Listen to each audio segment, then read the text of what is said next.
Welcome to the Barbara O'Neill podcast. I'm Mark and I'm here with Dr. Barbara O'Neill, a medical professional and health educator who spent decades helping people make sense of their bodies and health. Today we're talking about something that's not flashy, not viral, but quietly spreading across morning routines, especially among seniors.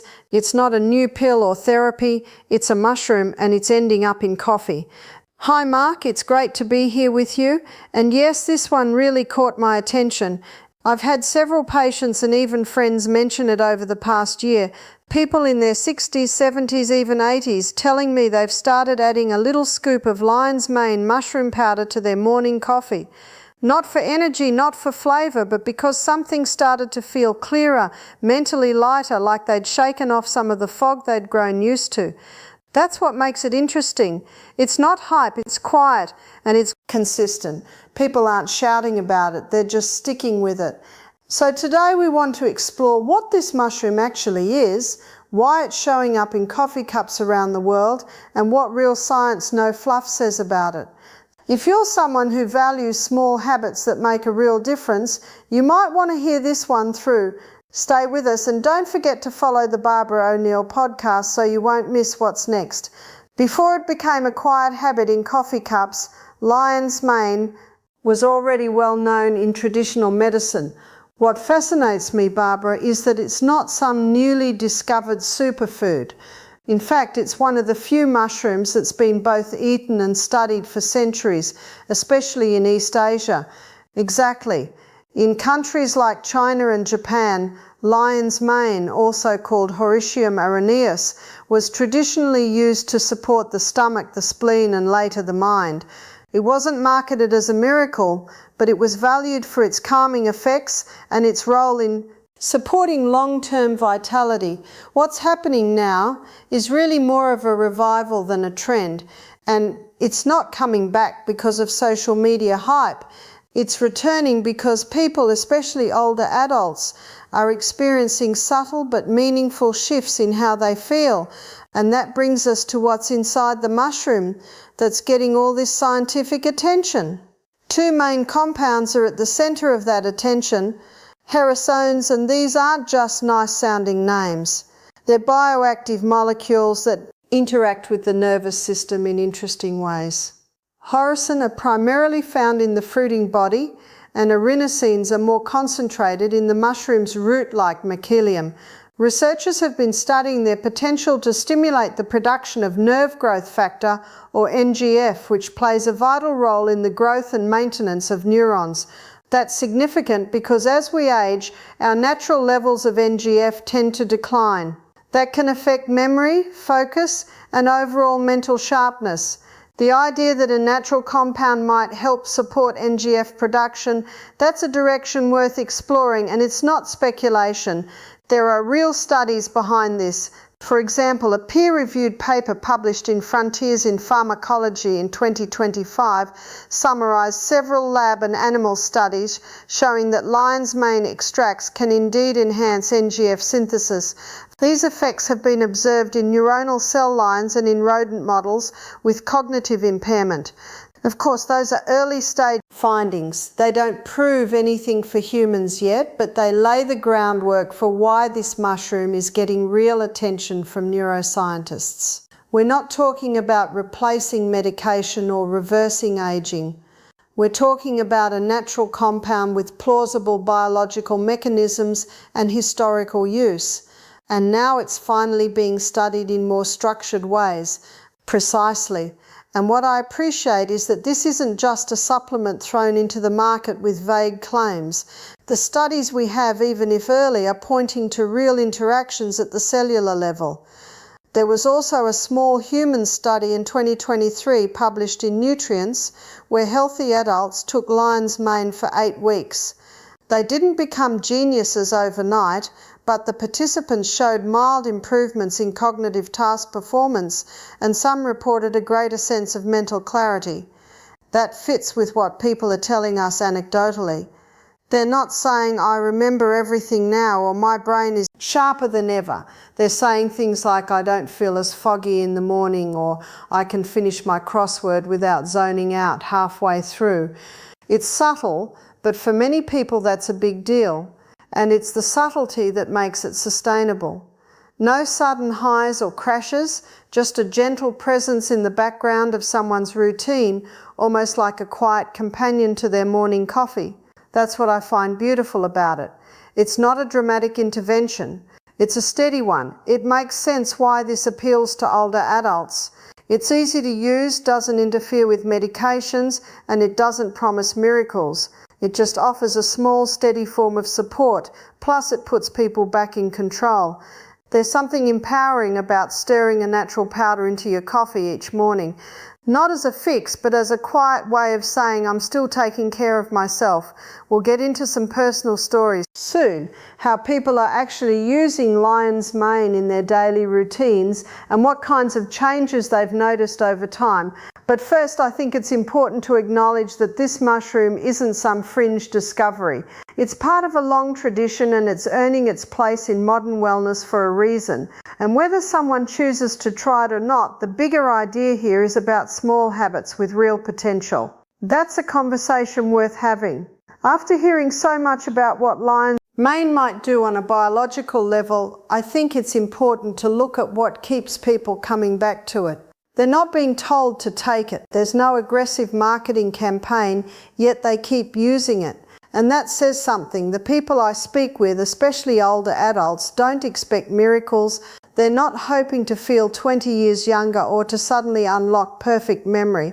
What they do want is to wake up and feel just a little more present. They want to be able to get through the morning crossword, to follow a full conversation without zoning out, to make tea and actually remember where they put the cup 5 minutes later. These aren't huge demands, they're daily acts of normal life that start to slip with age. And when something helps bring them back even slightly, that's enough reason to keep it in the routine. That subtlety is what impresses me.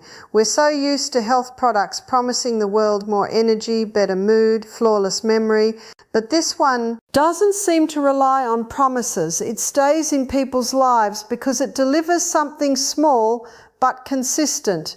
One woman I've known for years told me she's not even sure she feels a boost. She just doesn't feel as foggy anymore. That's it. And she said that was enough to keep stirring it into her morning coffee. She didn't need dramatic results. She just liked feeling more herself when she started the day. It reminds me of what we talked about in a previous episode, how real lasting change often comes from things that are barely noticeable at first, but over time they shift the baseline. That's true. And another part of it is trust. A lot of seniors are cautious about adding new supplements to their routine, especially if they're already taking medications. But lion's mane, being a whole food, essentially dried mushroom powder, feels less intimidating. It's not a synthetic pill, it's something natural, and that makes a difference psychologically. I think there's something symbolic about it. Making a conscious choice each morning, stirring in that spoonful, it becomes more than just a physical action. It's a statement. I'm still doing things that support me. I'm still participating in my health, and that mindset can be powerful. A few seniors have told me it's not even just about the lion's mane itself. It's what it represents, a shift away from passively dealing with decline and toward actively supporting their minds, even in small ways. That's not a small thing at all. That's quality of life. What's interesting is that many people who use lions may never even talk about it publicly.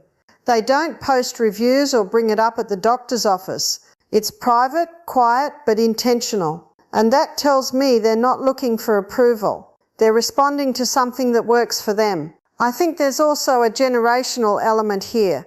Older adults tend to be less swayed by flashy wellness trends. If they're sticking with something, it usually means they've noticed a real tangible benefit, even if it's modest. They don't need scientific jargon to justify it. They'll say, I feel more awake, or I didn't misplace my keys this morning. And that's enough. What I appreciate is that it keeps the conversation grounded. We're not chasing miracle cures. We're noticing gentle changes that make everyday life feel a bit smoother. So when someone asks, why do seniors keep putting mushroom powder in their coffee? The answer isn't complicated. They're not looking for magic. They're just looking for mornings that feel more like them. That's right. A clear head, a steady mood, a few more moments of feeling in control. These things may sound small, but when they're part of your day, they shape how you experience life. That's why people stick with it, not because they're chasing youth, but because they're nurturing presence.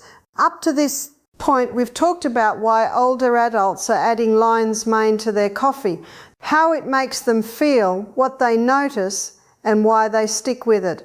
But now let's look at what science has actually uncovered in the last few years.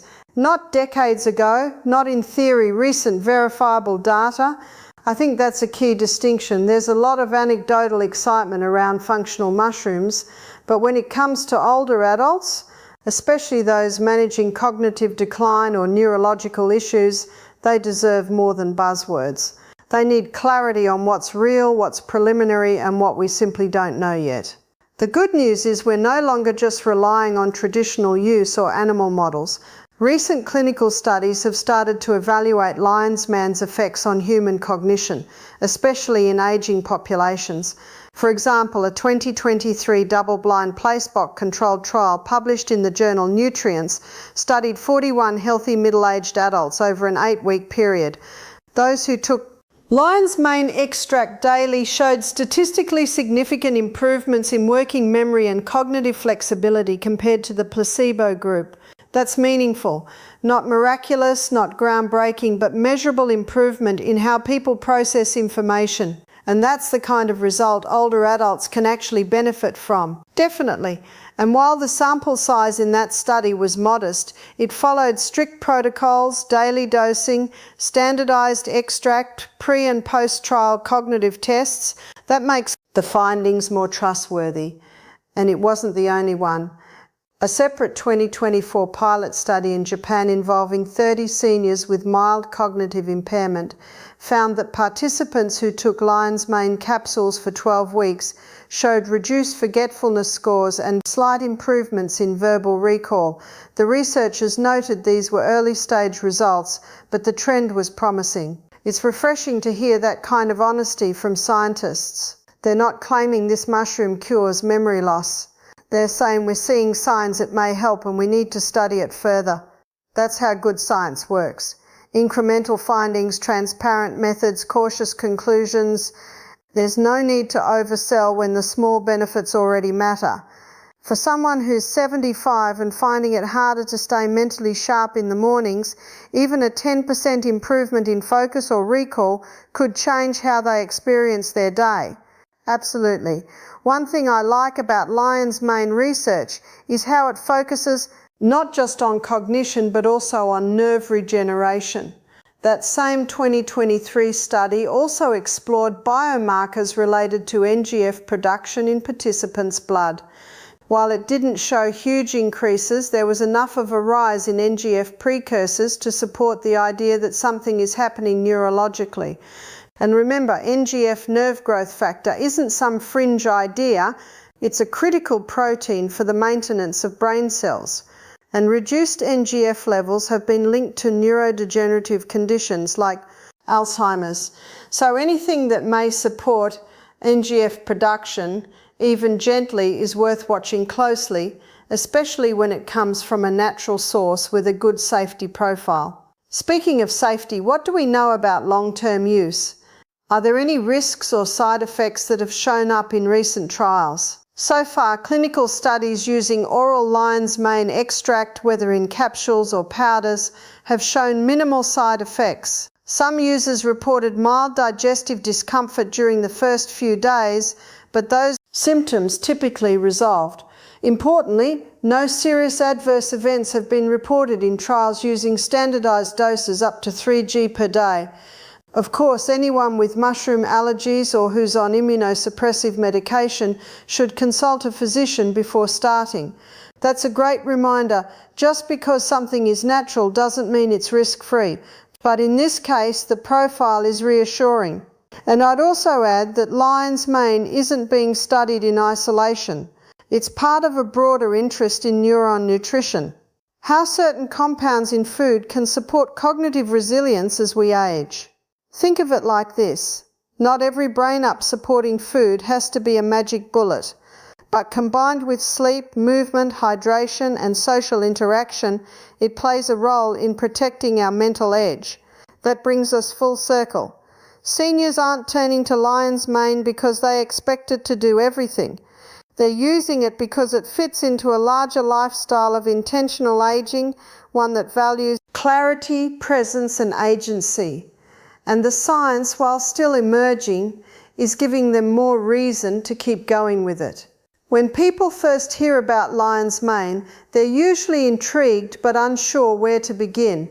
Fortunately, using it doesn't require any complicated routine. In fact, its simplicity might be the very reason so many older adults are sticking with it. And that simplicity starts with choosing the form that suits your lifestyle.